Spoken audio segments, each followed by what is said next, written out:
Bueno, hola otra vez, clase. Vamos a ver otra práctica. Esta es del año pasado, el examen del 2019. Y en este mapa está representado el territorio con los diferentes tipos de climas. ¿De acuerdo? Es muy parecido a otro que hemos hecho. Y nos pide que citemos el nombre de las provincias con un clima mediterráneo semiárido. ¿De acuerdo? Si nos vamos al clima mediterráneo semiárido, veremos que está situado aquí, es el marrón.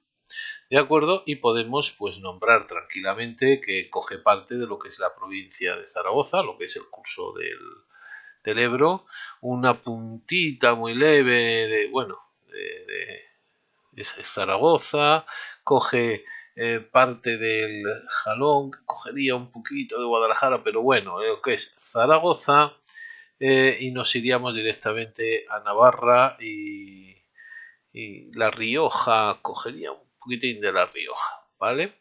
Y también se iría, no sé muy bien, bueno, ahí se queda entre Zaragoza, Navarra, La Rioja, esta zona, y los límites, obviamente, con las laterales, con un poquito de Guadalajara y poco más. Y si nos vamos aquí abajo, pues obviamente cogemos lo que es la provincia de Albacete, el sur de buena parte del sur de Alicante, un poquito al sur de Alicante, pero bueno, coge parte de Alicante, parte de Murcia y Almería. ¿De acuerdo? Albacete, Alicante, Murcia y Almería. Y esas son las provincias que ocupan ese clima mediterráneo semiárido. Con lo cual ya hemos terminado y tenemos ese punto. Describa las unidades de relieve que se ven afectadas por el clima de montaña y explique los efectos que provoca el relieve sobre el clima. Bueno, en este caso, las unidades que se ven afectadas por el clima de montaña, que es este morado, pues obviamente es el macizo leonés, cordillera cantábrica, Pirineos, sistema ibérico, sistema central, subbético y penibético. ¿De acuerdo? Y en este caso, pues ahora los efectos que provoca el relieve sobre el clima los podemos describir, ya los describimos en otra de las prácticas, pero vamos a ver que por un lado, obviamente, influye en el ascenso de las masas de aire, con lo cual obviamente hace que la fachada de Barlovento de las montañas descargue mucha más cantidad de agua que obviamente a sotavento, que además en la península coincide con el sur y por lo tanto con la zona más cálida, separando dos zonas claramente y aislando las zonas claramente de una zona que es húmeda a otra zona que es o semihúmeda o semiárida, ¿vale? Por otro lado, además, podemos ver que también nos están aislando zonas, con lo cual las zonas montañosas lo que hacen es crear zonas áridas interiores, sobre todo, por ejemplo, aquí en esta zona del Valle del Duero, entre Zamora, Salamanca y Valladolid, donde se da una zona árida. Aquí en el Valle del Ebro pasa lo mismo porque está rodeado por montañas, con lo cual apenas entra la influencia marina y por lo tanto es una zona muy seca que se salva gracias a que los afluentes por la izquierda del Ebro riegan ampliamente toda esa zona, pero aún así hay una zona a las faldas, sobre todo de lo que es el Ibérico aragonés, donde obviamente pues, el terreno es mucho más seco, el clima es mucho más duro y se crean desiertos interiores como puede ser el de los Monegros o las Bárdenas Reales. Y también obviamente influyen en la orientación de todos los vientos, ya que en este caso, por ejemplo, cuando entra el tiempo del sudoeste, si entra un poquito abierto, obviamente se concentra aquí, por ejemplo, en el sureste de la península ibérica y por lo tanto permite que en esta zona que está bastante aislada por los sistemas montañosos, que está el subbético y después el penibético, con lo cual está muy encerrada esta zona, sin embargo esas lluvias permiten que el índice pluviométrico ascienda y no sea tan seco como en esta zona del sureste, que además, pues en este caso, está rodeada por el Ibérico, por Sierra Morena y por el Subbético, y después por sierras interiores, con lo cual hay zonas aquí dentro en donde obviamente pues bueno, no cae agua ni queriendo, salvo en algunas zonas que se concentra a finales de verano, que